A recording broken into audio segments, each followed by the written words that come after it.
할렐루야, 감사합니다.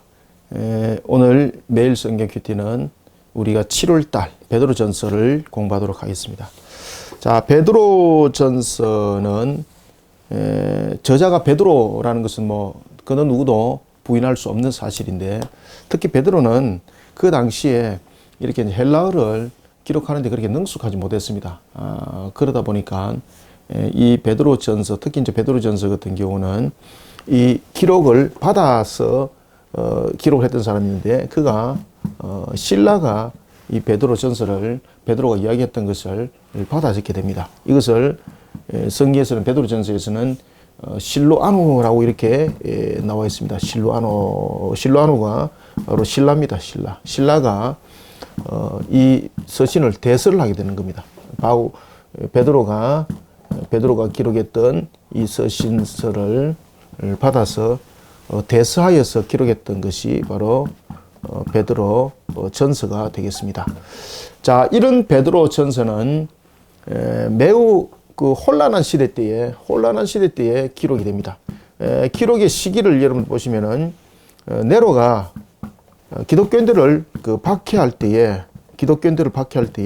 큰 한 사건이 일어나게 되는 거죠. 그때 이 기독교 박해가 일어났던 그때가 AD 약 한 64년경이었죠. 64년경에 로마에 불이 나게 됩니다. 로마시에 대형 화재가 일어나게 되는 거죠. 대형 화재가 일어나는 이 사건으로 인해서 기독교인이 그 화재를 일으켰다, 불을 질렀다, 이래서 그 일로 인하여서 네로가 기독교인들을 대박해하는 사건이 일어나게 됩니다. 베드로전서는 특히 이 전체적인 구성적인 부분들이 고난과 연결되어 있습니다. 전체적인 구성이 고난과 연결되어 있습니다. 그럴 때에 베드로전서의 기록은 바로 기독교가 박해를 받았던 그 시기에, 기록되어졌을 것이라 이렇게 보는 것이 다수의 견해입니다. 이 당시에는 전해지는 말에 의하면 네로가 자기 생일을 기념하면서 그러한 로마시에 불을 지르고 그것을 기독교인들이 불을 질렀다는 것으로서 그는 그것을 덮어 씌우게 되는 것이고, 그리고 그는 그 로마시의 전체를 자신의 하나의 파티 장소, 불을 질러서 그것을 마치 자신의 생일을 축하하는 것처럼 그런 하나의 연출을 했던 그런 좀 정신착란적인 그런 구성들을 가지고 있던 네로. 그런 네로에 의해서 기독교가 대박해를 받던 그 시대에 베드로전서가 이렇게 기록이 되어졌다고 이렇게 볼 수가 있습니다. 그런 베드로전서는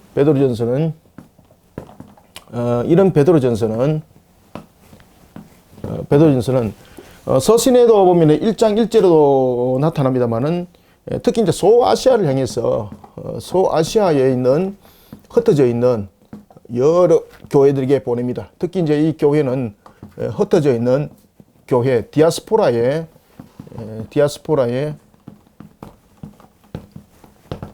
성도들을 향하여서 격려하고 그리고 위로하고 그리고 또한 소망을 주는 하나의 이러한 메시지 역할을 하는 것이 바로 베드로전서입니다. 이런 이제 베드로전서는 사도 베드로가 기록을 했고, 이런 베드로전서는 전체적으로 서신이 세 가지의 표현을 하고 있다, 이렇게 이제 볼 수가 있겠습니다. 그래서 베드로 서신을 우리가 세 가지로 우리가 표현한다면은, 베드로 서신을 우리가 세 가지로 표현을 한다면은, 첫째, 베드로전서는 소망과 격려의 서신이다. 제가 방금도 말씀드렸죠, 그죠? 소망과 격려의 서신. 자, 그런가 하면은 베드로전서는 소망과 격려만 줄 뿐만 아니라 훈계와 또한 구원론에 관한 교리적인 측면이 제시가 됩니다. 따라서 훈계와 교훈의 서신이다. 훈계와 교리의 서신.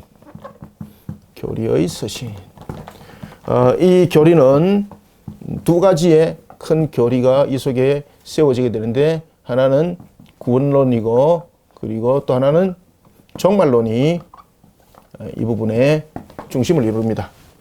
교리가. 그 다음에 세 번째는 구속자적 사건을 다루고 있는 서신이다. 구속사의 사건을 다루고 있습니다. 그래서 구속사의 서신이다. 이렇게 베드로 전서를 크게 세 가지로 표현을 할 수가 있겠습니다.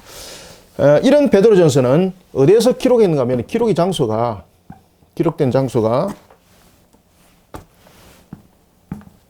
장소가 로마에서, 그 당시에 그가 이제 로마로 이제 갔던 일이 있습니다. 로마에서 기록이 된 것을 볼 수가 있는데, 이것은 우리가 로마서 5장 13절에 그 내용이 나타나죠. 5장 13절에 보면은 로마를 그 당시에 바벨론이라고 그랬습니다. 바벨론. 그가 바벨론 교회에 그가 갔던 것을 이야기를 하고 있는데, 그것이 바로 기록된 장소, 바로 로마를 이야기를 하고 있다. 이렇게 볼 수가 있겠습니다. 이런 베드로 전서가 기록이 되었던 것은 조금 전에도 여러분들에게 이제 말씀드렸던 것처럼 시기 전에 네로가 통치하던 그런 시대였고, 두 번째 네로에 의해서 대박해가 일어났던, 기독교 대박해가 일어났던 그 시기에 이것이 기록이 되어지게 되는 것을 우리가 볼 수가 있습니다. 이런 속에 베드로전서는 소망과 격려와 그리고 훈계와 교리를 바르게 세우고 구속사적인 측면에서 이 서신을 우리에게 기록한다, 이래 볼 수가, 우리에게 증거해주고 있다라고 볼 수 있습니다. 그리고 이제 베드로전서라는 이 이름도 보면은 이 베드로전서가, 베드로전서는 말 그대로 원본에 있는 그 내용을, 그 이름을 그대로 그 증거한 겁니다. 베드로라는 페트로, 헬라어로 페트로라고 그러거든요. 페트루. 그 다음에 전서는 페트로 알파. 우리가 여러분들 알파 오메가라 그러잖아. 그죠? 알파. 알파 오메가라 이러잖아요. 알파. 알파는 첫 번째를 말합니다. 첫 번째. 그래서 페트루 알파 이래서 그 헬라어 원전의 이름을 그대로 들고 들어와서 우리는 한글로 베드로 전서라 이렇게 기록을 한 것입니다. 이것은 참고로 여러분들이 아시면 되겠습니다. 그래서 페트루 알파라는 것은 베드로가 첫 번째 기록한 첫 서신이다. 그래서 베드로 전서다. 이렇게 이야기가 되어지고 있습니다. 자, 이런 베드로 전서는 전체적인 부분들에 대해서 장르별로 나누기보다는 전체적으로 5장이니까 5장이 장별로 무엇을 어떻게 구성하는지를 보고, 그 다음에 우리가 1장부터 5장에 무엇을 우리가 교훈을 삼아야 되는지, 무엇을 어떻게 묵상하는 것이 좋은지, 이렇게 같이 한꺼번에 개론과 함께 모든 것을 보도록 하겠습니다. 베드로전서는 전체적으로 구성을 우리가 5장으로 전체적인 구성을 하고 있습니다. 전체적인 구성을 봅시다. 1장, 2장, 3장, 4장, 5장. 자, 이렇게 구성을 하고 있습니다. 1장, 2장, 3장, 4장, 5장. 5장으로 구성이 되어 있는데, 핵심적으로 우리에게 증거해주고 있는 것이 뭔가 하면은 1장은 전체적으로 산소망에 관해서 이야기를 해주고 있습니다. 산소망과 그리고 시련 가운데 놓여 있는 성도는 어떠해야 되는가. 그래서 특히 이제 그 1장에 보면은 그 1장부터 베드로 전서에서 좀 이렇게 대표적으로 나타나는 좀 특이한 단어가 있습니다. 그 대표적인 단어 가운데 하나가 뭔가 하면 나그네라는 단어입니다. 나그네. 이 나그네라는 단어는, 이 나그네라는 것은 거처가 없는 곳이죠. 그죠? 거처가 없는 자. 그 다음에 두 번째는 이 본문에서 나타나고 있는 부분들에 대해서 이 나그네는 이 세상의 우리의 삶의 모습을 말합니다. 삶의 모습. 우리가 이 세상에서 사는 것은 누구를 막론하고 다 나그네와 같은 그런 자로서 우리는 살아간다. 그럴 때에 이 나그네를 통해서 베드로는 두 가지를 우리에게 보도록 합니다. 첫 번째는 우리에게 구속사를 보도록 하고, 두 번째는 종말론을 보도록 합니다. 종말론을. 나그네라는 측면에서 이 땅에서 우리의 영원한 거처가 아니라 구속사를 통해서, 종말과 구속사를 통해서 우리의 영원한 거처를 설명을 하고 있는데 그것이 무엇이겠습니까? 그렇죠. 새하늘과 새 땅이 되겠습니다. 따라서 베드로전서는 좀 특이한 단어, 나그네라는 이런 단어를 쓰면서 디아스포라뿐만 아니라 고난 가운데 있는 모든 성도들에게 소망을 주고 격려를 주고 그리고 인내하는 신앙으로 모두를 세워나가는 데 있어서 핵심적인 단어입니다. 이게 디아스포라를 향해서 교회를 향해서 주는 나그네라는 이 단어는 바로 교리적인 측면, 신앙적인 측면에서도 바로 구속사와 종말론적인 측면에서 영원한 우리의 근처는 새하늘과 새 땅이다. 이런 부분에서 우리가 세상을 살아가는 데 있어서 마치 세상에 영원히 우리가 살아가는 거처인 것처럼 그렇게 살아가지 말고 우리가 산 소망을 가지고 달려가는 그런 모습이 되어야 된다. 따라서 이 나그네라는 이 단어는 매우 희망적이고 소망적이고 격려의 단어다. 이렇게 보시면 되겠습니다. 일반적으로 우리가 나그네라고 말하면 거처가 없는 자로서 소외된 자 또는 약자 이런 부분에 나그네가 비춰주고 있지만은 베드로전서 속에서는 우리에게 일반적인 세상적인 측면에서 바라보는 그런 모습이 아니라 바로 구속사를 통해서 그리고 종말론을 통해서 영원한 거처인 새하늘과 새 땅을 바라보도록 하는 그러한 개념 속에 이 나그네라는 단어가 등장하게 됩니다. 따라서 제1장은 우리에게 산 소망과 실현 가운데 놓여있는 성도의 정체성. 그래서 보면은 1장 1절에 보면 이렇게 말하죠. 예수 그리스도의 사도 베드로는 본도, 갈라디아, 갑바도기아, 아시아와 비두니아에 흩어진 나그네. 그죠? 나그네 2절. 곧 하나님 아버지의 미리 아심을 따라 성령이 거룩하게 하심으로 순종함과 예수 그리스도의 핏뿌림을 얻기 위하여 택하심을 받은 자. 그 나그네가 누굽니까? 결국은 택함을 받은 자라고 이야기를 하고 있는 겁니다. 나그네는 결국은 강조하고 있는 것은 택함을 받은 자라는 거예요. 택함을 받은 자. 택함을 받은 자. 자, 이런 속에 우리가 제1장은 바로 산 소망과 실현 가운데에 놓인 성도의 정체성입니다. 산 소망과 실현 가운데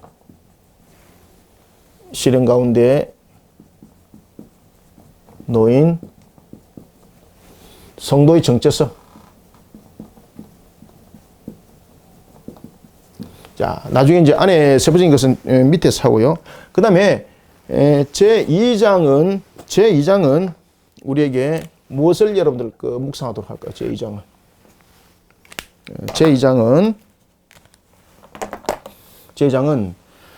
나그네에 대해서 쭉 이야기를 하면서 그리고 이제 제2장에서는 무엇이 이제 등장하는가 하면 여러분 산돌이라는 것이 등장합니다. 산돌. 여기서 산돌에 대해서 두 가지를 설명하는데 첫 번째는 버려진 돌입니다. 버려진 돌인데 이 돌이 전체의 중심을 이루는 핵심적인 돌이 되는 겁니다. 바로 이것이 산돌이 누군가? 그리스도라는 거죠. 그리스도. 그리고 우리는 바로 이런 산돌, 그리스도에 속한 자. 다시 말하면 거듭난 성도들입니다.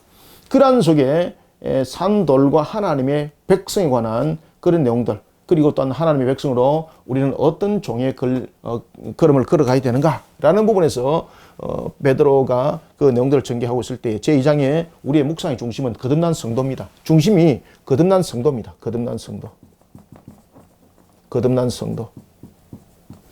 자, 거듭난 성도의 영적 성장은 어떻게 해야 되는가? 거듭난 성도의 영적 성장. 그런가 하면은 영적 성장과 함께 거룩한 그러한 나그네로서의 삶들을 어떻게 살아가야 되는가? 영적 성장과 함께 나그네로서의 거룩한 삶.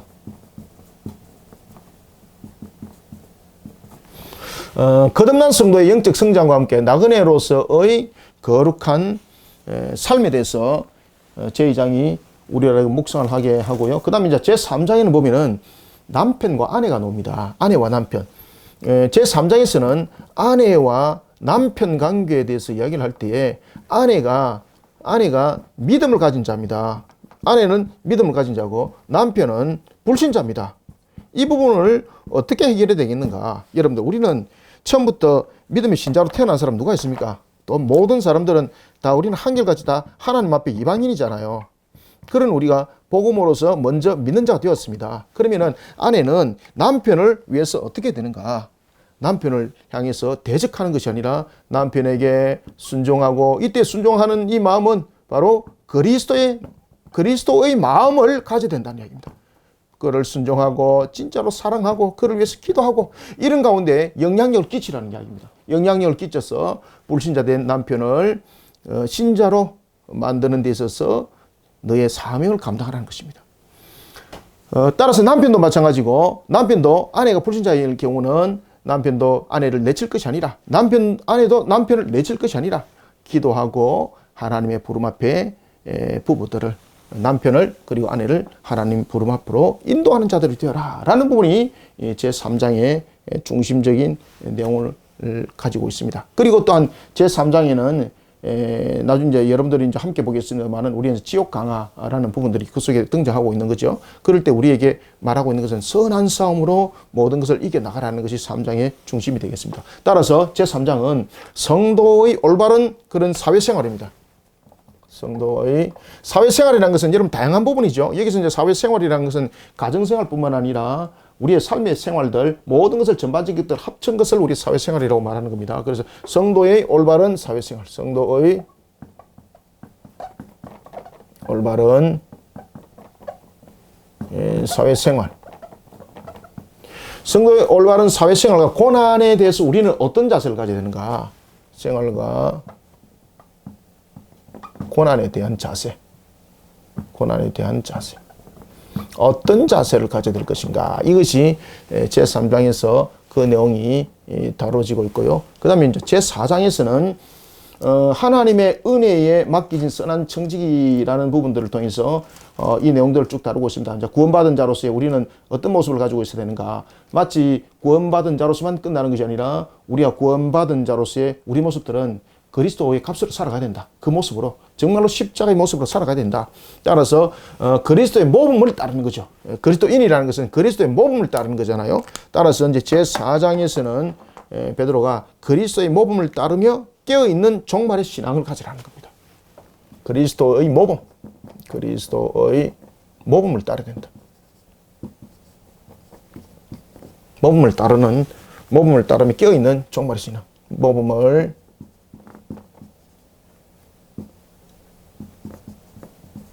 따르며 깨어있는 종말의 신앙.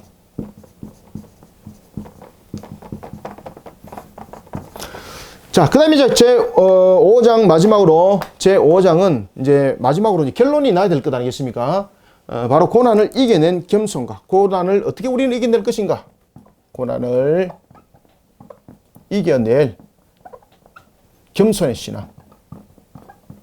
고난을 이겨낼 그런 겸손과 인내의 신앙으로 달려가라. 겸손과 인내의 신앙.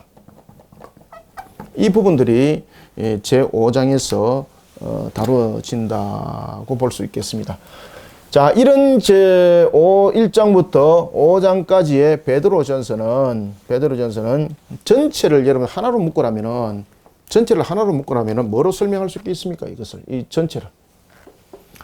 이 1장부터 1장과 2장과 3장, 4장, 5장을 우리가 전체를 하나로 묶으라면은 이 속에 지금 공동적으로 나타나는 것이 무엇입니까? 지금 여기서 공동적으로 계속 나타나는 것은 산 소망입니다. 소망과 고난입니다. 그러면은 우리가 고난을 무엇으로 이겨내야 되는가라는 것입니다. 디아스포라에 대한 부분들을 이야기를 하고 있을 때에 이 디아스포라를 형성하고 있는 사람들은 진짜 신앙으로 하나의 자신들의 틀을 만들어서 살아가는 그런 사람들이었거든요. 생명과도 바꾸지 않는 것이 신앙이었습니다. 예수 그리스도 십자가 신앙은 생명으로도 바꿀 수 없는 것이다. 그것이 디아스포라를 형성하고 있는 사람들의 하나의 그 당시의 신앙이었습니다. 그래서 이제 그 당시에 네로의 그런 대박해와 그 다음에 유대교의 박해가 함께 일어나죠. 네로에 의한 대박해. 이 네로에 의한 대박해와 함께 나중에 유대교가 대박해에 함께 하게 됩니다. 이때에 이 디아스포라를 형성하고 있던 기독교인들이 자신들 스스로 지켜나가는 측면에서 하나의 그 삶의 틀을 만들어 갑니다. 그것이 바로 뭔가 하면 카타콤입니다. 카타콤. 여기서 이제 카타콤이 나타나는 겁니다. 이 카타콤은 그 당시에 처음에 이 카타콤을 형성했던 것은 그 주변이 무덤가였습니다. 무덤가. 이 무덤가를 지하를 팠던 겁니다. 지하를 파가지고 그것을 지하를 자신들의 삶의 터로 만들었습니다. 지금도 뭐 관광지에 가면 카타콤들이 아직까지 그 흔적들이 많이 남아 있죠. 그래서 기독교인들이 그 안에서 장례도 치르고 그 안에서 삶들을 살아갔던 신앙의 절개를 지키기 위해서, 신앙을 지키기 위해서, 신앙을 지키기 위해서 그런 카타콤을 형성해 나갔던 것이 바로 이 당시에 이후에 나타났던 그런 하나의 그 문화였습니다. 그리고 그 삶의 터였고, 그리고 그 당시에 그 카타콤 자체가 기독교인들이 살아나가는 하나의 중심축이 되기도 했습니다. 자, 이런 부분에서 전체적인 것을 하나로 이야기를 한다면은 고난은 무엇으로 이기라는 겁니까? 그들이 왜 카타콤을 형성했겠습니까? 무엇을 보고 그들은 바라보면서 이 모습 속에 자신들을 묻어 나갔겠습니까? 바로 그들을 향한 구속사 예수 그리스도에 관한 구원의 믿음과 그리고 종말에 따른 새하늘과 새 땅이었습니다. 새하늘과 새 땅. 새 땅. 이 신앙이 카타콤을 형성하면서 그들로 하여금 신앙을 지키게 만들었던 겁니다. 고난을 산 소망으로 이겼던 거죠. 따라서 베드로전서는 전체를 하나로 묶어서 이야기를 하라면, 한 문장으로 만들어서 이야기를 하라면 바로 산 소망과 실행 가운데 놓여 있는 성도입니다. 산 소망과 그리고 신앙 실행 가운데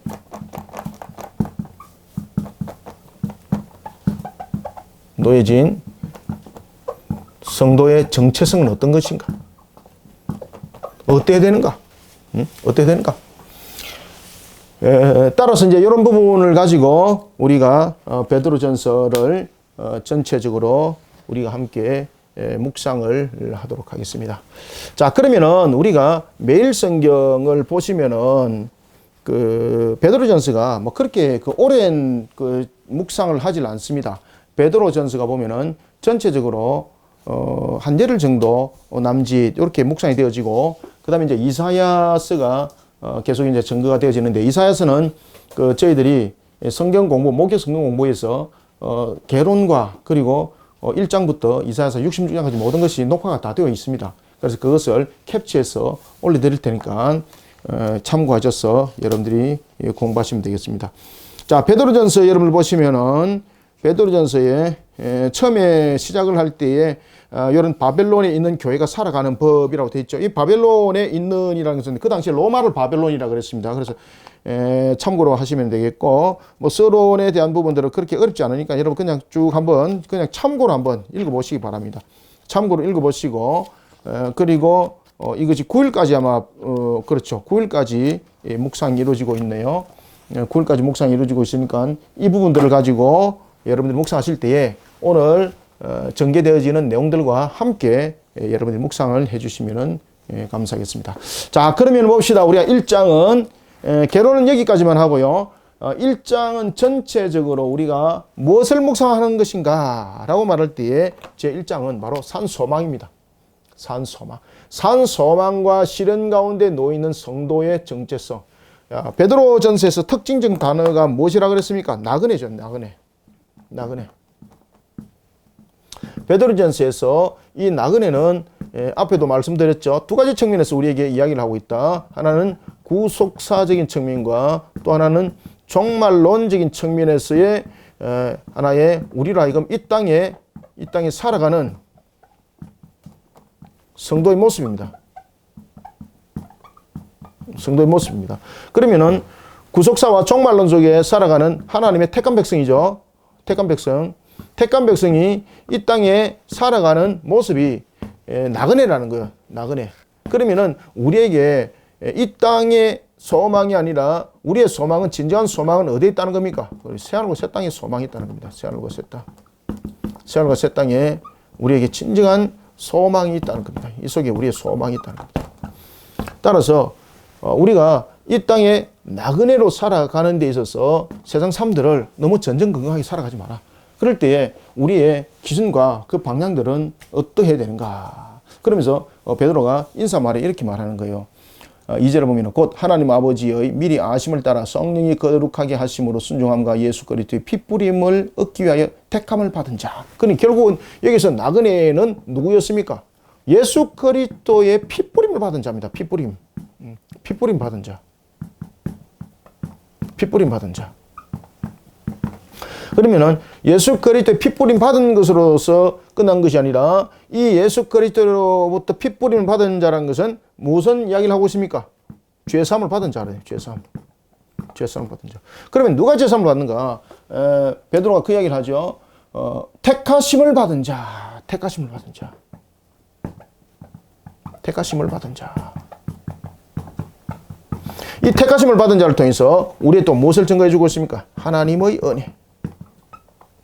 그러면은 나그네로 우리가 살아나가는 것이 이 땅에 눈으로 볼 때는 비록 고난 속에 놓여져 있고 힘든 속에 놓여져 있지만은 우리는 장차 살아갈 새하늘과 새 땅에 소망 가운데 살아가는 하나님의 은혜를 입은 자라는 겁니다. 나그네가 하나님의 은혜를 입은 자라는 겁니다.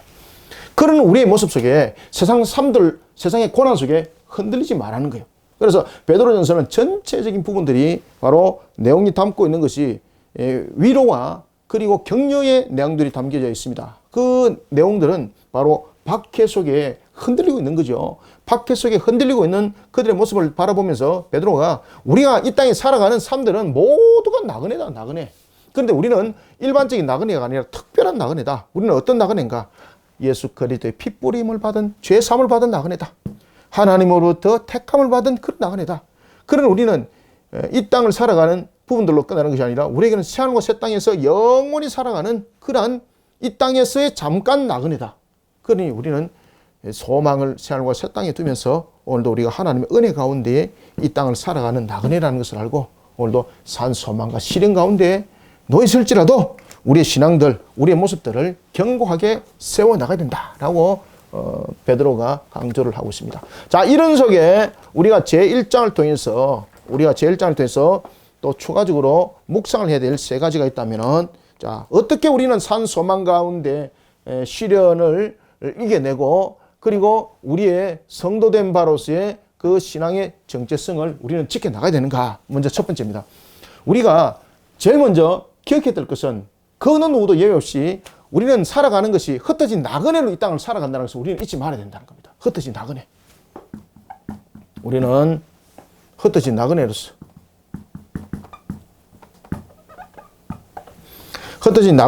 이 땅을 살아간다는 사실을 잊지 말아야 됩니다. 나그네로서 이 땅을 살아감을 잊지 말아야 합니다. 우리가 흩어진 나그네로서 이 땅을 살아가는 것은 앞에도 제가 말씀드렸죠, 그죠? 이 나그네가 서글픈 나그네가 아니라 나그네는 누가 나그네입니까? 본향을 떠난 자죠. 그러면 우리는 삶이 본향을 향해 살아간다는 겁니다. 본향을 향해 살아가는 것. 우리의 본향이 어디라는 것입니까? 우리의 본향이 이 땅이 아니라 우리의 본향이 바로 그렇죠. 새하늘과 새 땅이라는 것을 베드로가 이 나그네를 통해서 설명하고 있습니다. 따라서 우리는 나그네로서의 삶들을 살아가는 것을 우리는 반드시 잊지 말고 그래야만이 우리가 성도로서의 정체성을 잃어버리지 않습니다. 만약에 우리가 이 땅이 마치 이 땅에서 영원히 살아가는 주인된 자로서의 모습들로 살아가달라 보면은 그 기득권도 가지려고 그러고 그리고 또한 여러 가지 환경적인 측면에서 또한 우리가 만들어 가려고 하는 것도 있고 그러다 보니까 불의와 또한 결탁하게 되고 세속적인 부분들과 함께하게 되는 그런 속에 우리가 오히려 죄된 길을 걸어가게 된다라는 사실입니다. 따라서 우리는 살아가는 모습이 본향을 향해서 달려가야 된다. 본향을 향해서. 이때에 이 본향은 바로 새하늘과 새 땅이다. 이것을 우리로 하여금 잊지 말도록 하는 겁니다. 따라서 자 보십시오. 3절에도 보면은 우리 주 예수 그리스도의 아버지 하나님을 찬송하리로다. 그의 많으신 긍휼대로 예수 그리스도를 죽은 자 가운데서 부활하심으로 라고 이제 쭉 이야기하면서 우리에게 이제 설명을 해주고 있죠. 믿음의 확신. 우리는 제일 먼저 어디에 소망을 둬야 될 것인가? 이 땅을 살아갈 때 우리의 본향을 바르게 알자. 우리가 여러분들 삶들 살아가면서 얼마나 힘듭니까? 그죠? 얼마나 힘들고 어렵습니까? 그렇지만은 우리의 진정한 우리의 본향은 이 땅이 아니라 우리의 본향을 바르게 알고 우리의 본향이 어디라 그랬습니까? 그렇죠. 새하늘과 새 땅입니다. 새하늘과 새 땅. 이 사실에 대해서 우리가 분명한 신앙을 가지지 못하면은 저와 여러분들 흔들릴 수밖에 없습니다. 따라서 이 부분들이 제1장을 통해서 우리가 함께 강력하게 묵상이 되어야 되겠고, 그 다음에 제1장을 통해서 두 번째 묵상이 되어져야 될 것은 무엇인가 하면요, 그러면은 산소망을 가질 때에 나그네로서 이 땅의 삶을 살아가는 것을 잊지 말아야 됩니다. 그러면 잊지 마는 것으로, 기억만 하는 것으로 되겠는 거 아니죠. 실천해야 되는 거, 실천. 그러면은 우리는 두 번째 어떤 실천을 해 나가야 되는가? 산소망에 합당한 삶을 살아야 됩니다. 산소망에 합당한 삶을 살아야 되는데, 이 산소망에 합당한 삶이 여러분 무엇이겠습니까? 바로 근신과 순종과 그리고 거룩한 삶, 순결입니다. 근신, 그리고 순종, 그리고 성결입니다. 성결, 거룩한 삶. 이러한 삶들을 우리가 이루어내야 되는 것입니다. 그러니 기억하는 것으로만 끝나는 게 아니라 산소망에 합당한 삶을 이루어내야 됩니다. 따라서 이런 산소망을 이루어가는 데 있어서는 우리의 자세가 필요합니다. 자세. 첫 번째는 우리에게 기억을 하자라고 말한다면, 두 번째는 여기에 대해서 우리는 자세를 분명히 가져야 된다.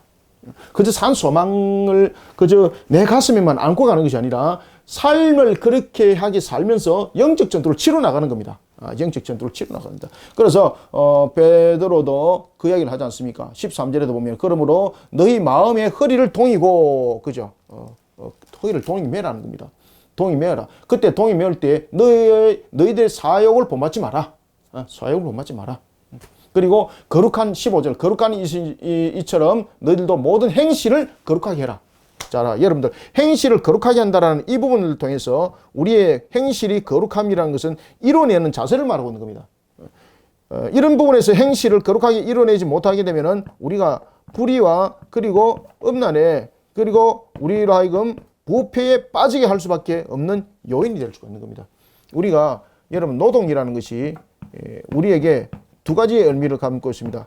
첫 번째는 죄의 값입니다. 그렇지만 두 번째는 죄의 단절을 할 수 있는 조건이 땀 흘려 일하는 노동입니다. 마찬가지입니다. 신앙도 우리에게는 그 값이 함께 있어야 되는 겁니다. 우리가 산 소망을 가졌던 것만으로 끝내서는 안 됩니다. 산 소망을 가지고 기억만 해보십시오. 얼마나 괴롭습니까? 우리는 이 산 소망에 합당한 삶으로서 영적 전투를 치러 나야 됩니다. 영적 전투를. 그래서 이것은 바로 우리의 행동적인 측면을 담고 있는데, 이것은 우리의 영육의 전투를 함께 설명하고 있습니다. 영육의 전투를. 영육의 전투를 치러 가야 됩니다. 지금 이 시대도 여러분들 그저 산 소망만 가지고 새하늘과 새 땅만 바라보는 것이 아니라 이런 근신과 순결, 순종과 성결의 삶들을 이루어나가는 그런 영적 전투를 치러 나가는 그런 모습들로 우리들 비춰나가지 않으면 무너짐을 당하는 거죠. 자, 이런 속에 또한 우리가 산 소망과 실현 가운데 놓이는 성도의 정체성은 어때야 되는가? 첫 번째는 기억하자. 무엇을 기억하자? 본향을 기억하자. 본향을 기억하자. 그죠? 본향을 기억하자. 그 다음에 두 번째는 이 본향을 기억하면서 그에 합당한 우리는 영적 전투를 치르자.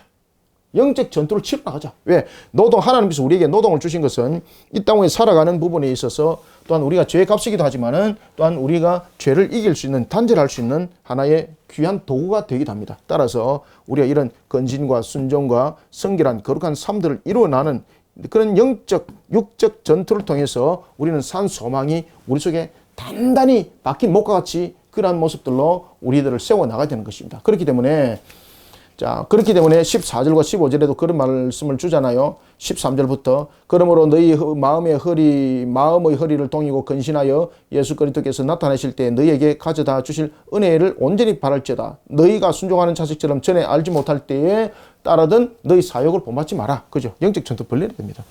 그 다음에 이제 세 번째는 진리 안에서 말씀을 따라가야 됩니다. 자, 영적 전투를 치릅니다. 그러면은 이제는 영적 공급을 받아야 되잖아요. 이것은 기억하는 겁니다. 자, 단계를 한번 보십시오. 기억을 하는 겁니다. 그리고 이 기억을 하면서 이것을 실현을 해 나가는 겁니다. 이때에 영적 전투를 치릅니다.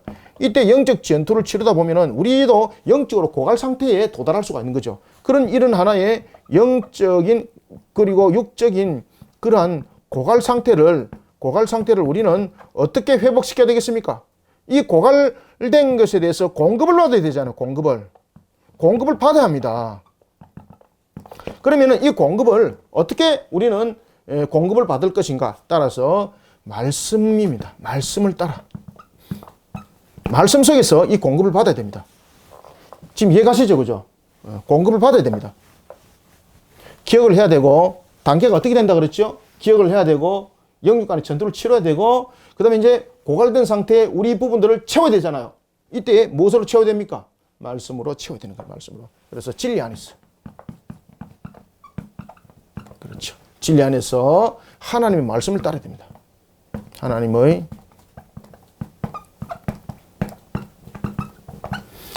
말씀을 따라 거듭난 자로서의 삶의 자세를 잃어버리지 않아야 됩니다. 진리 안에서 하나님의 말씀을 따라 거듭난 자로서의 삶의 자세를 잃어버리지 않아야 됩니다. 이런 속에 성도들의 정체성은 세워져야 합니다. 따라서 1장을 묵상하면서 그저 단순하게 위라는 것으로 끝나면 안 되고 1장은 우리에게 세 가지 핵심적인 것을 우리에게 던지고 있다. 처음에는 무엇입니까? 기억하는 겁니다. 무엇을 기억하라? 본향을 기억하라는 겁니다. 이 본향을 기억할 때에 우리는 누구라는 것을 기억하라. 그렇죠. 나그네라는 것을 기억하라. 그 다음에 이 기억하는 이 기억을 통해서 우리로 하여금 영적 전투 속에 무너짐을 당하지 않도록 영적 전투를 치러 나가는 거죠. 그죠? 행동하는 거죠. 행동하는 거. 영적으로 영육 간의 전투를 치러 나가는 거죠. 이때에 영육 간의 전투 속에서 우리는 당할 수 있는 여러 가지 고갈 상태, 영적 고갈 상태, 이런 부분들 통해서 우리는 공급을 받아야 되는데 그 공급이 무엇입니까? 그렇죠. 하나님의 진리의 말씀입니다. 이런 속에 우리는 산 소망과 실현 가운데 성도들의 정체성을 바르게 세워나가야 된다. 이것이 우리에게 1장에 함께 묵상되어져야 될 내용이 되겠습니다. 그래서 23절 한번 보십시오. 22절, 23절. 너희가 진리를 순종함으로 너희 영혼을 깨끗하게 하여 거짓이 없이 형제를 사랑하게 이르렀으니 마음으로 뜨겁게 서로 사랑하라. 23절. 너희가 거듭난 것은 썩어질 씨로 된 것이 아니요 어떤 겁니까? 썩지 아니할 씨로 된 것이니 살아있고 항상 있는 하나님의 말씀으로 되었느니라. 아멘. 그죠? 그래서 영적 고갈 상태를 진리의 말씀으로 채워서 우리의 신앙들의 영적 정체성을, 성도의 정체성을 우리는 세워 나가야 된다. 이것을 우리는 1장을 통해서 여러분들 묵상해 주시고요. 자, 그 다음에 이제 2장을 통해서는 우리가 무엇을 또한 우리가 묵상을 해 주셔야 되는가. 자, 2장을 한번 봅시다. 자, 2장도 계속해서 거듭난 성도, 그 다음에 고난 가운데 놓여있는 성도들을 향해서 이야기를 주고 있습니다. 그때에 이 2장에서 좀 우리에게 주는 단어 가운데 좀 핵심적이고 1장은 나그네라는 부분이 우리의 좀 핵심적인 단어로 다가왔다면 2장은 산돌입니다. 산돌. 여러분들, 산돌은 예수 그리스도를 산돌이라고 말하거든요. 예수 그리스도. 그런데 원래부터 이 산돌이라 말한 것이 아니라 원래는 처음에 버려진 돌이었습니다. 버려진 돌이 모퉁이 돌이 되었고 그 모퉁이 돌이 전체를 지축을 중심을 잡는 돌이 된 것입니다. 여러분들, 버려진 돌과 모퉁이 돌은 다르죠. 버려진 돌은 쓸모가 없지만은 그 버려진 돌이 모퉁이 돌이 됨으로써 모퉁이는 전체를 건물을 지탱하는 것이 되는 겁니다. 그 모퉁이 돌이 무너지면 건물 다 무너지는 거죠. 따라서 우리는 산돌과 같은 이러한 모습 속에 우리를 세울 때에 자, 우리는 거듭난 성도의 영적 성장과 나그네로서의 거듭난 삶을 만들어가는 데 있어서 우리의 기준을 무엇으로 세워야 되는가? 바로 예수 그리스도가 우리 산돌의 기준이 되어야 됩니다. 자, 따라서 우리가 제2장에 대해서 묵상을 할 때는 첫 번째 영적 건강한 성장을 위해서 우리는 버릴 것과 그리고 취할 것에 대해서 분명한 구별점을 가지고 있어야 됩니다. 거듭난 성도로서 우리가 영적 성장과 나그네로서의 거룩한 삶을 살아가기 위해서, 그리고 또한 우리가 예수 그리스도가 이런 측면에서 예수 그리스도가 우리의 하나의 기초를 이루고 있는, 축을 이루고 있는 돌이 되었습니다. 그런 부분이 우리가 분리해야 될 것이 있습니다. 그것은 바로 뭔가 하면은 버릴 것과 취할 것입니다. 이 부분에 세상을 살아갈 때, 마지막 종말 때 지금과 같은 우리 상황 속에서 이런 부분에서 정확하지 못하면요, 라오디아 교회 같은 그런 모습이 딱 됩니다. 그래서 마지막 종말 때 나타나는 교회들 가운데서 7교회 가운데서 제일 마지막 교회가 무엇이었습니까? 라오디아 교회였잖아요. 이 라오디아 교회를 제일 마지막 7번째로 둔 이유가 있습니다. 라오디게아. 이 라오디게아는 미지근함으로 우리에게 대표적인 부분들을 이루고 있는 거잖아요. 그 당시에 라오디게아 제일 부유했습니다. 똑똑한 사람도 제일 많았습니다. 그런데 그들이 왜 미지근함이 이루어졌습니까? 십자가로서 그들의 신앙들이, 삶들이 이루어지지 아니하고 세속과 혼합을 이루었기 때문에 미지근함이 되었던 겁니다. 차갑든지 뜨겁게 하라라는 것은 신앙의 분명한 분별력을 가져라 이 말입니다. 뭐 차가운 신앙, 뜨거운 신앙 이거 아닙니다. 따라서 우리가 제2장을 통해서는 어떤 우리의 분별력을 먼저 가져야 되는가 하면은 영적으로 건강한 성장을 이뤄나가기 위해서는 버릴 것과 취할 것에 대해서 분명해야 됩니다. 영적 건강한 성장을 위해 취할 것, 버릴 것을 먼저 할까요? 먼저 버려야지. 취하기보다는 먼저 버려야 됩니다. 십자가도 먼저 버린 거잖아요. 그래서 우리는 취하는 것보다는 먼저 버려야 된다. 이 순서가 맞는 것 같아요. 취하는 것이 아니라 먼저 버려야 된다. 영적 건강한 성장을 위해서 먼저 버릴 것이 있어야 됩니다. 버릴 것과 그 다음에 무엇에 대해서요? 예, 그렇죠. 버릴 것과 취할 것에 대해서 적극적이 됩니다.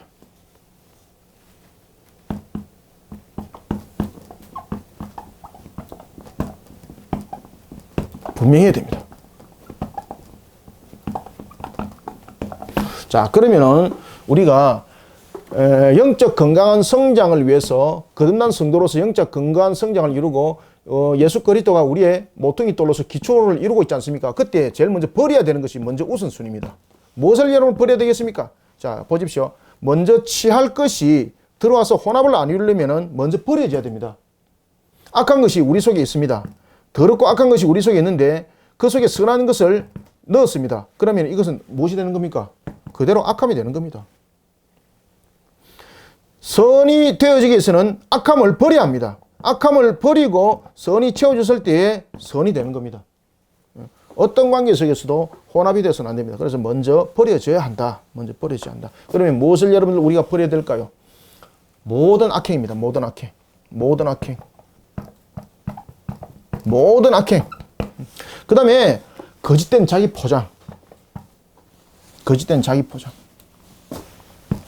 거짓된 자기 포장 버려야 됩니다. 거짓된 자기 포장. 이 거짓된 자기 포장이 참 우리를 죽일 뿐만 아니라 모두를 다 죽입니다. 거짓된 포장. 그런가 하면은 또한 그 시기하고 질투하는 이런 마음. 시기하고 질투하는 그런 마음. 행위에 있다면은 마음까지. 그렇죠. 그래서 우리의 행위와 인격과 그리고 우리의 마음까지 더러운 것은, 악한 것은 다 버려야 됩니다.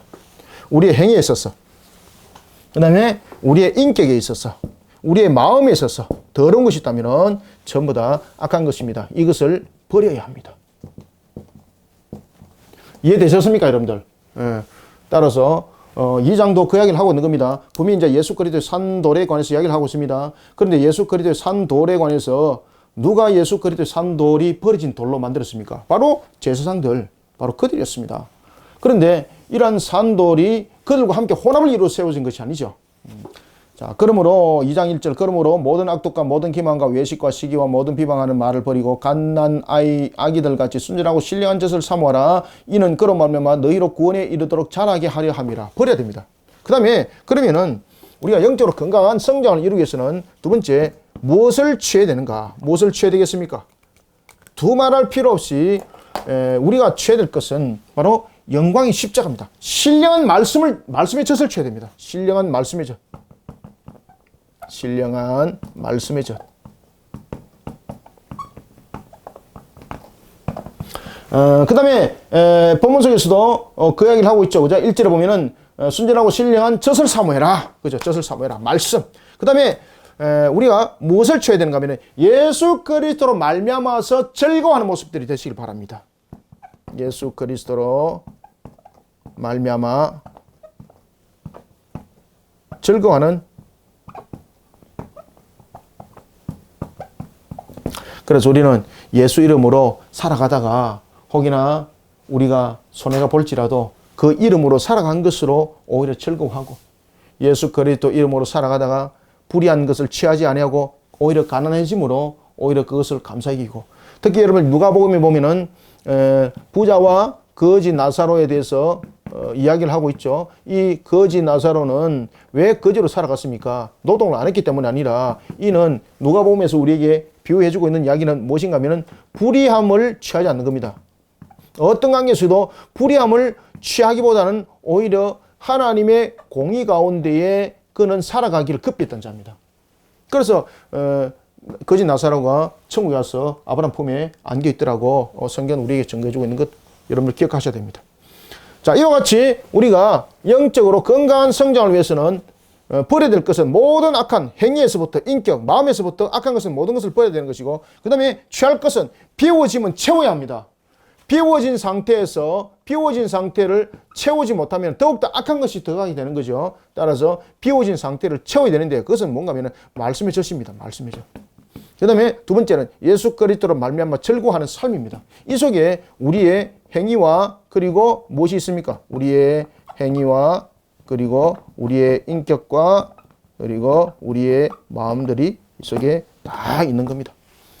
자, 이런 속에 우리들의 모습들을 빠르게 세워나가야 되고, 그 다음에 두 번째는, 자, 이런 측면에 두 번째는 제2장에서 무엇을 우리가 함께 묵상해야 될까, 여러분들요. 앞에서도 이미 이제 설명을 드렸으면은 그리스도를 기초의 초석을 삼아야 됩니다. 그리스도를 기초로 초석을 삼아야 됩니다. 그리스도를 기초의 초석으로 삼아야 됩니다.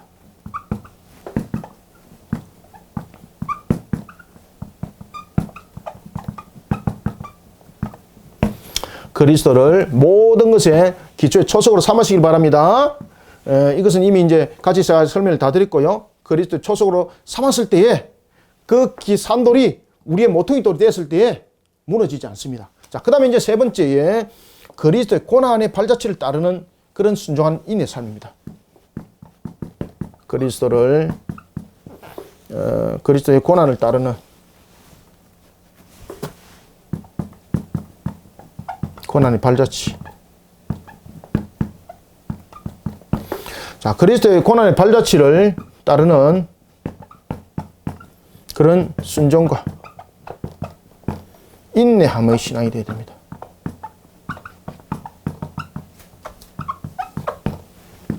그리스도의 고난의 발자취를 따르는 그런 순종하는 인내의 삶이 되어야 됩니다. 18절부터 보십시오. 18절부터 25절까지 그리스도의 고난에 동참하도록 하죠. 그리스도의 고난에 동참할 때 그런 이야기를 합니다. 21절, 이를 위하여 너희가 부르심을 받았으니 그리스도도 너희를 위하여 고난을 받으사 너희에게 무엇을 끼칩니까? 그렇죠. 본을 끼쳐 그 자취를 따라오게 하려 하셨느니라. 아멘. 맞죠?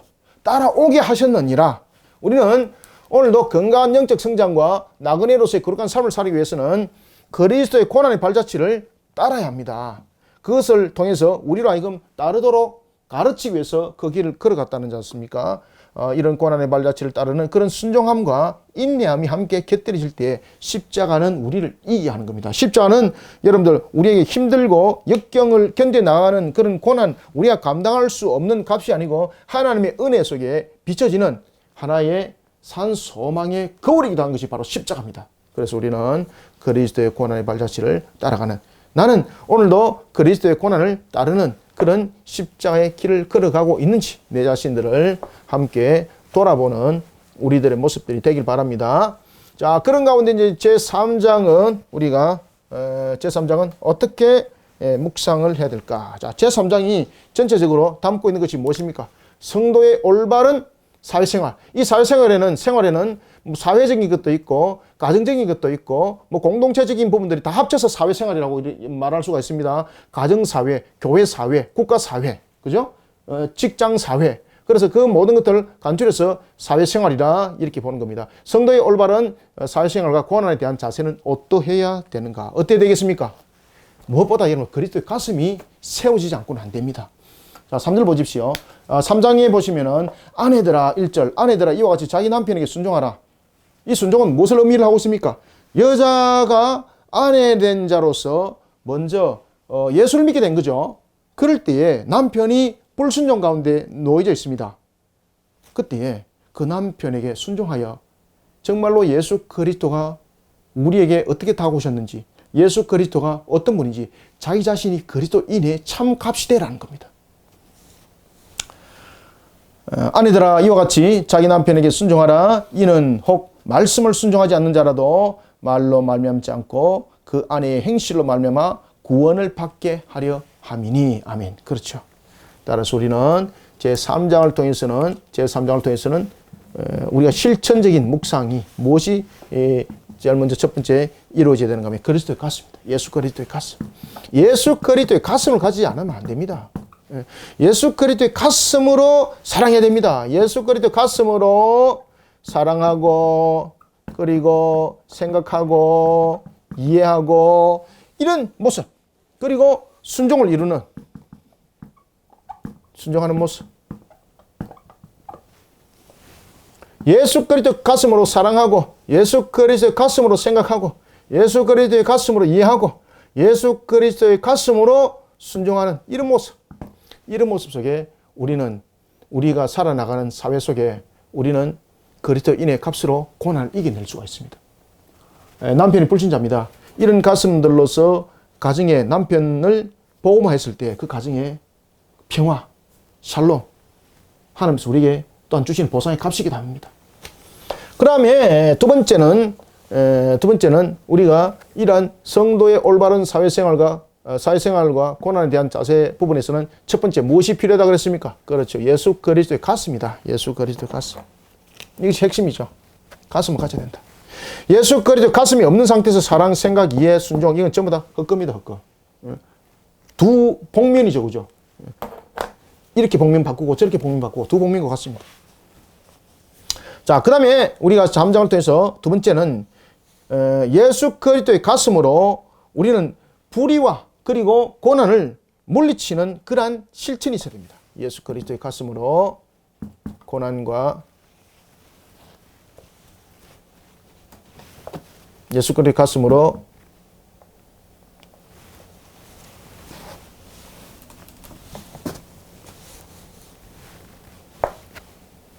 오케이. 예.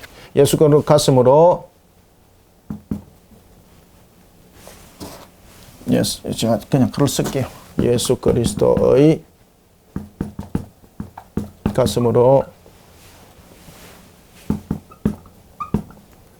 불의를 물리치는 겁니다. 자, 이때 여러분 예수 그리스도의 가슴으로 불의를 물리칠 때에 이 불의를 물리치는 방법이 무엇으로 물리쳐야 되겠습니까? 선으로 악을 물리칩니다. 선으로 악을 물리칩니다. 하나님의 선한 방법으로 우리로 하여금 악한 것을 물리치라고 우리에게 말씀을 주고 있지 않습니까? 자, 봅시다. 3장에 보면은 또 그런 이야기를 하고 있죠. 3장 9절도 한번 보세요. 13절, 3장 13절. 또 너희가 열심으로 선을 행하면 누가 너희를 헤아리요. 14절. 그러나 의를 위하여 고난을 받으며 복 있는 자니 그들이 두려워하는 것을 두려워하지 말라. 근심하지 말고 라고 말하고 있고 16절. 선한 양심을 가지라. 이는 그리스도 안에 있는 너희의 선행을 욕하는 자들로 그 비방하는 일에 부끄러움을 당하게 하려 함이라. 그죠? 예수 그리스도 가슴으로 불의를 이기라.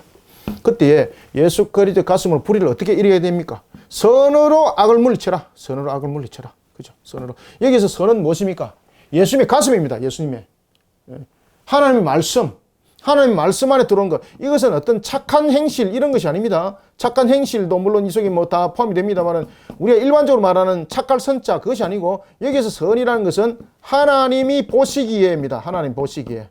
하나님 보시기에 무엇입니까? 창세기에서 그대로 나오죠. 그렇죠. 하나님이 보시기에 좋았더라. 이것이 선입니다. 선. 하나님의 방법으로 이기는 거예요. 하나님의 방법으로. 선을 악으로 물리치는 것은 하나님 보시기에 좋았더라. 이 방법으로 우리가 물리쳐 이기는 그것이 우리가 성도로서 우리가 올바른 사회생활을 하는 모습입니다. 자, 그 다음에 세 번째는 우리가 3장을 통해서 이러한 속에 우리가 묵상해 줘야 될 것이 무엇인가 하면 직면하는 고난 앞입니다. 직면하는 고난 앞에 우리는 항상 그리스도를 모범으로 제시해야 됩니다. 그리스도를 모범으로 제시하면서 자신이 그 속에 살아가야 됩니다. 항상 그리스도를 어떻게 무엇으로 제시합니까? 그렇죠. 모범으로 제시하는 성도의 삶이 이루어져야 됩니다. 자, 처음에는 그리스도의 가슴으로 사랑하고 생각하고 이해하고 순종하는 것이었고, 두 번째는 그리스도의 가슴으로 불의를 물리치는데 선으로 악을 물리치는 겁니다. 이게 우리가 사회 속에서 고난을 이겨서 나가야 될 우리의 모습입니다. 그 다음에 세 번째는 항상 그리스도의 모범을 제시해야 됩니다. 모범. 그리스도가 이 상황에서는 어떻게 했더라. 그죠? 예수님께서 어떻게 했더라. 병자들을 치유했더라. 그리고 그들을 회복시키기 위해서 예수님께서 직접 찾아가셨더라. 그리고 또한 예수님께서 병든 자들을 직접 치료하실 뿐만 아니라 그들에게 그 모든 또한 피로도 함께 공급해 주셨는데 그것이 오병이어 사건과 칠병이어 사건이더라. 이런 식으로 그리스도의 모범을 항상 제시하는 성도들의 삶들이 되어야 되는 것입니다. 이런 속에 우리가 올바른 사회생활 속의 고난을 이겨낼 수 있는 겁니다. 자, 이런 부분들이 3장에서 함께 묵상되어 주셔야 됩니다. 그런 3장을 특히 이제 보시면은 선한 양심으로 이겨라 라고 말하고 있죠. 이 속에 특히 이제 3장의 참고적으로 여러분 아셔야 될 것 가운데 하나가 있는데 그것은 바로 뭡니까? 지옥강화입니다. 지옥강화. 이 지옥강화는 뭐 이 묵상 속에서는 특별하게 뭐 다루지는 않겠습니다만 간단하게 여러분들이 이제 아셔야 될 것은 로마 가톨릭 같은 경우는 예수님께서 부활하셔가지고 3일 동안 무덤가에 계시지 않고 그 모습은 지옥에 내려가셨다. 그리고 노아 홍수 때에 그 물 속에 전부 다 수장됐던 자들을 회개시켜 그들을 구원하기 위해서 지옥에 내려가셨다. 그것이 로마 가톨릭의 지옥 강화인데 그것을 가지고 이야기할 때 베드로전서 바로 3장 18절, 19절, 20절, 21절, 22절 이 부분들을 그들은 제시를 합니다. 그런데 정말로 그 부분들이 제시가 맞는가? 그렇지 않습니다. 지금 3장에서 베드로는 성도의 올바른 그러한 사회생활과 고난에 대한 자세를 다루면서 지금 선한 부분들로서 그 모든 것을 이겨나가라는 측면에서 이 부분들을 다루고 있거든요. 이런 부분들을 다루는 부분들 뿐만 아니라 2장에도 조금 이따 저 말씀을 드리겠는데 특히 이제 3장에 보면은 19절, 3장 19절 그가 또한 영으로 가서 옥에 있는 영들에게 선포하시니라 라는 부분은 자신이 예수님께서 부활하심으로 예수님의 부활이 곧 죽음의 세력을 완전히 이겼다는 것. 이것이 그가 또한 영으로 가서 옥에 있는 영들에게 선포하셨느니라 라는 부분에 대해서 이것을 비유적으로 설명하는 겁니다. 예수님의 부활은 곧 예수님의 부활은 사탄과 죽음의 세력을 완전히 이기셨다. 이런 뜻을 담고 있는 것입니다. 따라서 20절에도 보면은 그들은 전에 노아의 날 방주를 준비할 동안 하나님이 오래 참고 기다리실 때에 복종하지 아니하던 자들이라 라는 것은 불신자들을 향한 부분들 그리고 또한 노아의 방주의 날에 예비했을 때에 누가 구원받았는가? 바로 순종함으로 구원받았다는 거죠. 그러면은 어떤 부분에서 구원을 받았는가? 자, 특히 이제 20절에 21절에 보면은 물은 예수 그리스도로서 부활하심으로 말미암아 이제 너희를 구하는 편이 곧 세례라. 이런 이제 세례 부분들이 나오죠. 이 세례는 무언가 하면요. 항상 하나님을 향한 선한 양심입니다. 16절에 보면은 선한 양심을 가지라 그러잖아요. 선한 양심. 선한 양심을 가지라라고 말하고 있는데 이 선한 양심과 연결되는 것이 바로 세례입니다. 세례. 세례와 연결시키는 겁니다. 따라서 세례는 하나님을 향한 선한 양심 이것을 하나의 서약하는 겁니다. 하나님을 향한 선한 양심을 서약하는 것. 세례는 무엇입니까? 예, 하나님을 향한 선한 양심을 서약하는 서약식입니다. 그리고 영이 옥에 있는 영들에게 선포했다.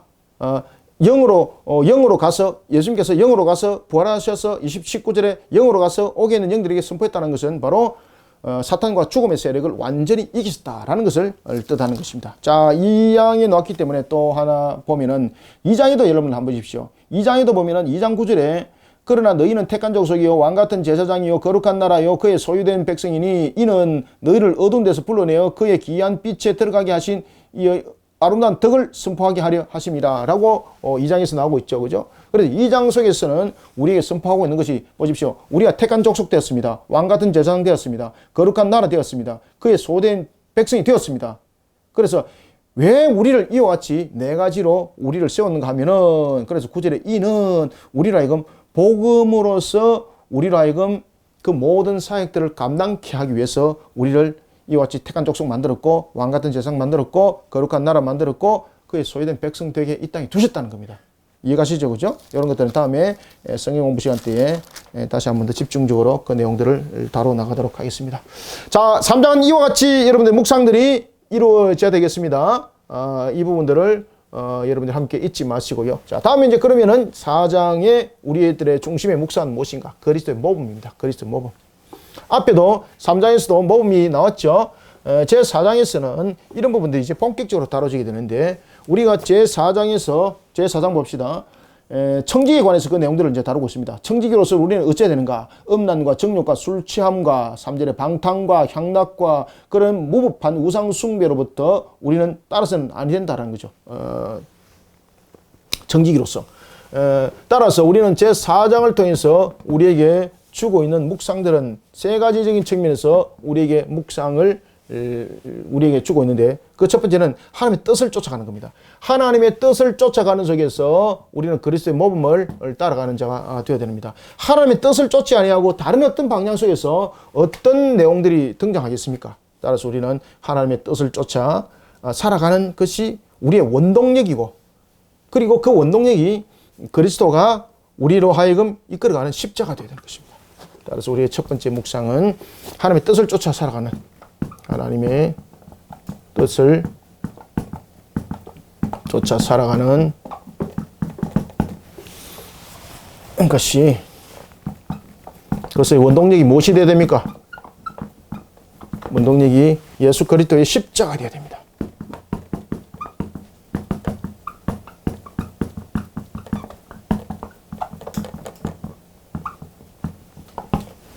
하나님의 뜻을 쫓을 때도 하나님의 뜻을 쫓아 살아갈 때도 모범이 있어야 됩니다. 그리스도의 모범. 그리스도의 모범은 우리에게 무엇으로 다가와야 됩니까? 십자가. 원동력이 십자가 되어야 됩니다. 여러분 오늘도 우리는 십자가 속에서 우리들의 근본들을 세워나가고 있는지 우리가 4장 묵상을 통해서 함께 여러분을 발견해 주시기 바랍니다. 자, 다음에 그런 속에 여러분들 그 4장이 묵상되어져야 되는 것이죠. 그리스도의 묵상에 대해서 이야기할 때 1절부터 여러분들 6절 쭉 한번 보시면은 우리가 정욕과 그리고 음란과 술취함과 방탕 속에서 우리가 무너짐을 당하지 않기 위해서는 결국은 예수 그리스도 십자가 우리의 모범이 되고 원동력이 되어야 되는 것입니다. 하나님의 뜻을 쫓을 때도 여러분 타락할 수 있죠. 하나님의 뜻을 쫓을 때도 이러면 쫓습니다 이래 놔놓고 예수 그리스도 십자가 원동력이 빠져버리니까 엉뚱한 세속을 결국은 가더라는 겁니다. 그래서 하나님의 뜻을 쫓아 살아갈 때도 그 원동력은 십자가 되어야 됩니다. 십자가. 모든 것을 이기게 하신 십자가 되어야 되는 것입니다. 자, 이런 속에 이제 두 번째는 그리스도를 닮은 그리스도인이 되어야 됩니다. 그리스도를 닮은 그리스도인. 자, 그리스도를 닮은 그리스도인으로 살아가면서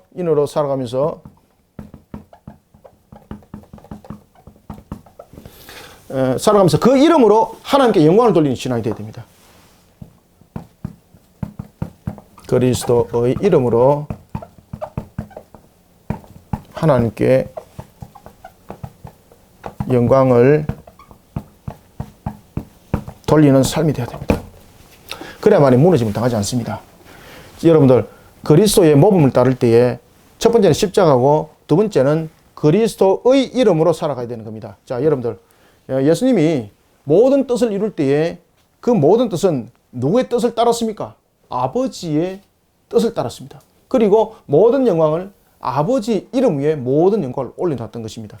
따라서 우리는 사장을 통해서 묵상하실 때에 우리가 세상을 살아갈 때 또한 우리가 많은 대접을 받기도 바랍니다. 그리고 또한 고난 가운데 놓여져 있기도 합니다. 그런 여러 가지 상황 속에서도 항상 우리는 그리스도인이라는 것을 잊지 말고, 그리고 우리는 그리스도의 이름으로 하나님께 영광 돌리는 그런 삶을 살아가는 우리의 모습들이 되어야 된다는 것을 우리는 잊지 말아야 되는 것입니다. 11절 한번 봅시다. 만일 누가 말하려면 하나님의 말씀을 하는 것 같이 하고, 누가 봉사하려면 하나님이 공급하시는 힘으로 하는 것 같이 하라.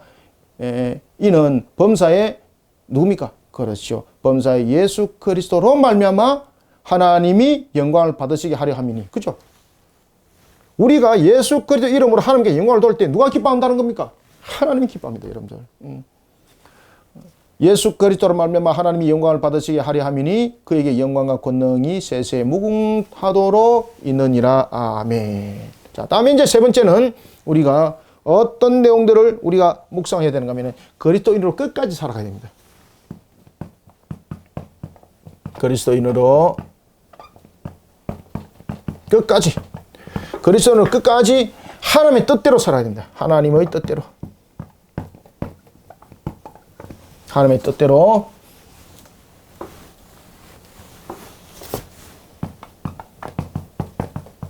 정말의 삶을 이루어가야 됩니다.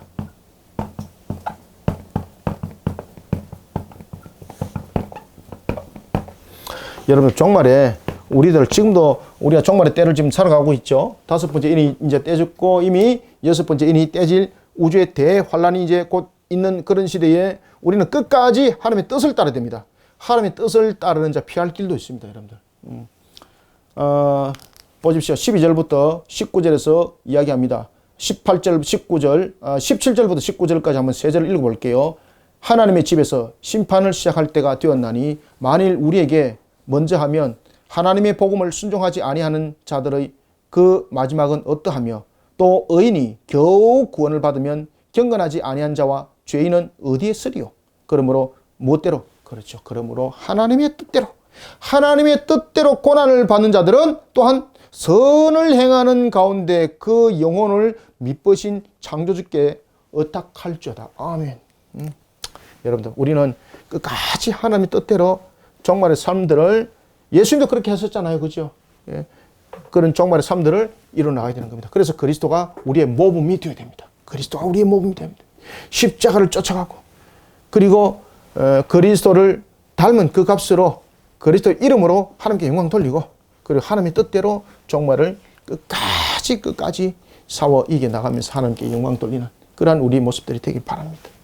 자, 그 다음에 이제 마지막으로 제5장에 대해서 우리의 묵상은, 자, 이건 지워도 되겠죠, 그죠? 제5장의 묵상을 보고 마무리를 하겠습니다. 자, 제5장은 이제 고난을 이겨낼 겸손과 인내하는 신앙입니다. 자, 그러기 위해서는 제일 먼저 첫 번째, 겸손의 신앙으로 우리를 동임해야 합니다. 하나님의 뜻에 자원해야지 기쁨이 있죠. 자원해야지 여러분들 고난도 겸손도 나타나죠. 인내도 나타나죠. 자원 안 하는데 어디서 겸손이 나타나고 어디서 인내가 나타나겠습니까? 자원해야 됩니다. 자원. 하나님의 뜻에 자원하는 겸손의 신앙입니다. 겸손의 신앙으로 허리를 동임해야 합니다.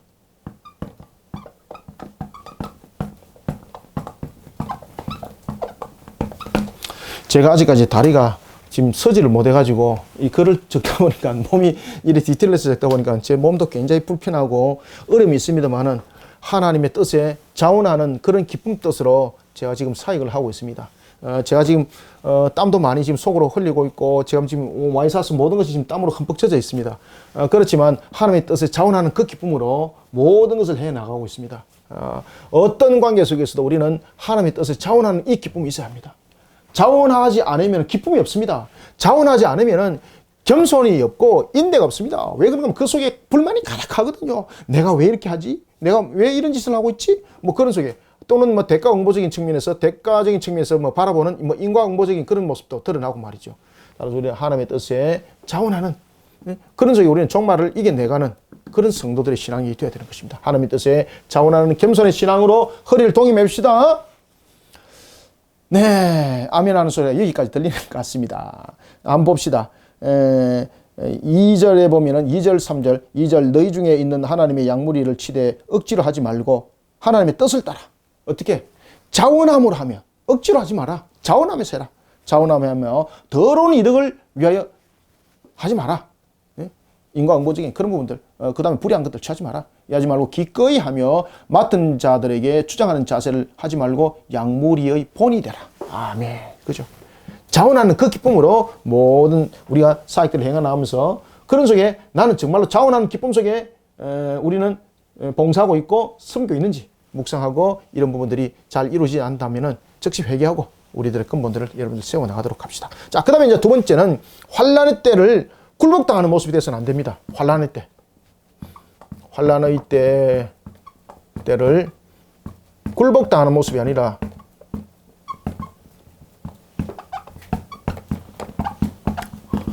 어떤 모습이 되어야 되겠습니까? 그렇죠. 굴복당하는 모습이 아니라 하나님을 강력하게 의지하는 모습이 되어야 됩니다. 하나님을 강력하게 의지하는 모습의 신앙. 이 신앙으로 우리는 이겨내야 됩니다.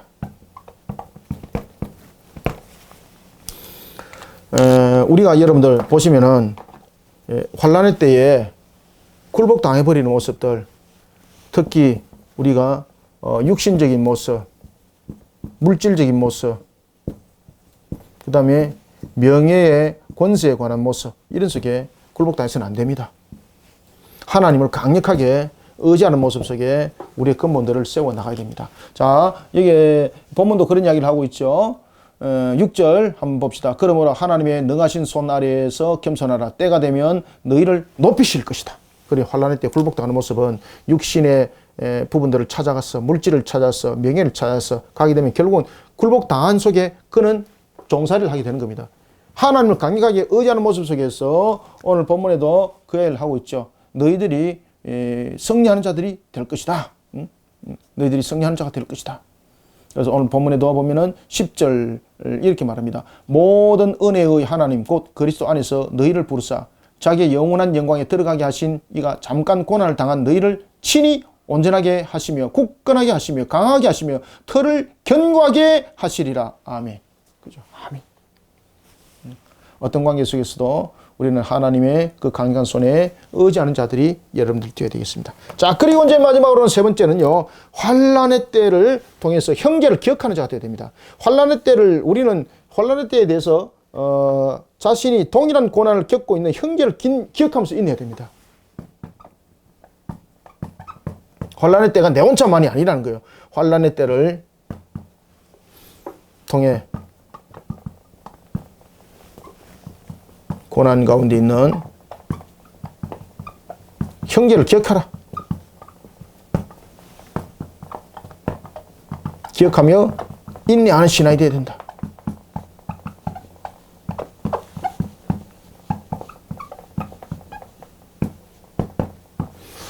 환난의 때를 통해 고난 가운데 있는 형제들. 그러니까 이게 이제 서로 간에 서로를 위로하게 되는 거죠. 서로를 위로하게 되고 이 속에 또 위로가 되는 거죠. 서로를 격려하는 속에 내가 격려가 되는 거죠. 서로에게 용기를 주는 그 용기가 나의 용기가 되는 거죠. 서로에게 힘을 주는 그 힘이 강력한 힘이 되는 거예요, 여러분들요. 내 혼자 아닙니다. 환난할 때 고난 가운데 놓여 있는 것은 내 혼자만이 아닙니다. 함께 디아스포라를 형성하고 있는 나그네 같은 우리 형제들을 기억하고 함께 인내하는, 같이 뭉쳐서 하나를 이루어야 됩니다. 예수 그리스도 안에서 하나를 뭉쳐야 되는 것입니다. 따로따로 떨어진 신앙이 아니라, 그래서 공동체 신앙이 매우 중요한 겁니다. 베드로도 그 이야기를 통해서 주장하고 있고, 그래서 그가 이렇게 13절과 14절에서 이렇게 말하는 겁니다. 13절 택하심을 받아 받은 바벨론에 있는 교회가 너희에게 문안하고 내 아들 마가도 그리하느니라. 너희는 사랑에 임맞춤으로써 서로 문안하라. 그죠? 왜 서로 문안하라 그랬을까 여러분들요? 그죠? 인사 지내라는 것 아니죠. 환난 가운데 놓여 있는 가운데 형제들을 기억하고 너희들이 인내하여서 서로에게 무엇이 되라는 겁니까? 서로에게 위로가 되고 서로에게 격려가 되고 서로에게 용기가 되고 서로에게 힘이 되어서 이 시대를 이겨나가라는 겁니다. 그리스도 안에 있는, 마지막으로 그리스도 안에 있는 너희 모든 이에게 무엇이 있을 것이다? 평강이 있을 것이다. 이러면서 베드로가 그 마무리를 한 것을 볼 수 있습니다. 자, 오늘은 그 개론을 좀 짧게 하면서 베드로전서 1장, 2장, 3장, 4장, 5장을 축약적으로 잠깐 여러분들에게 설명을 드렸습니다. 핵심적인 내용들을 잘 보시고 그 다음에 추가적으로 묵상해야 될 것도 함께 여러분들에게 곁들여 말씀하셨으니까 여러분들은 그것을 또한 매일 성경과 함께 참고하셔서 묵상을 잘 이루어 정말로 종말에 하나님께 영광 돌리고 예수 이름으로 그 값을 다 나타내며 하나님이 우리에게 말할 때 참으로 너는 나의 아들이었다. 참으로 너는 나의 귀한 기업이었다. 이런 음성을 듣는 우리 모든 묵상하는 형제들이 되기를 소망합니다. 감사합니다.